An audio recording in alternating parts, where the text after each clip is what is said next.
Happy Monday, chikahan mga kapuso! Nakisaya at kapuso at sparkle artist sa iba't ibang pagdiriwang sa Luzon, Visayas at Mindanao. Ang hatid nilang aliw performances sa report ni CJ Torida ng GMA Regional TV. Naging makulay ang kulminasyon ng 53rd founding anniversary at 23rd Kasadyaan Festival sa Alabel, Sarangani. Jam-pack ang selebrasyon nitong Martes sa pa-concert sa Kasadyaan na dinaluhan ni ng Asia's romantic balladeer Christian Bautista, Isabel Ortega, El Villanueva at Yasser Marta.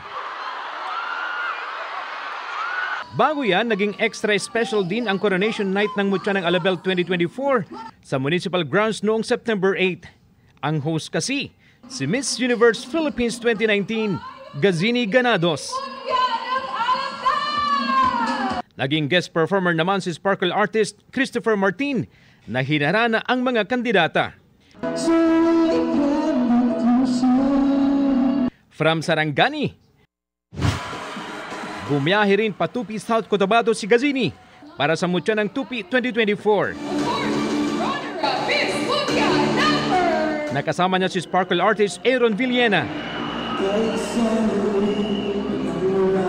From Mindanao to Luzon, sa 53rd araw ng Quirino and Panagdatapon Festival naman nakisaya ang Team Shining Inheritance na sina Michael Sager at Kate Valdez. Present din doon si Christopher at Arasan Agustin, pati na si Andrea Torres.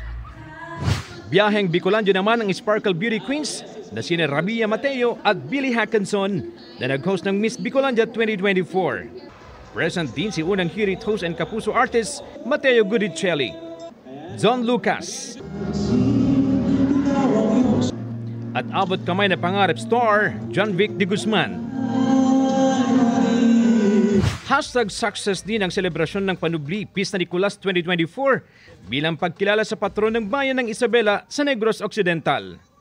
Doon naman nakisaya sina Prince Carlos, Radson Flores, Sean Vesagas at Anthony Rosaldo. Dream daw ng Kapuso Stars na makabalik sa Negros Occidental. Mula sa GMA Regional TV at GMA Integrated News, CJ Torida, nakatutok 24 oras.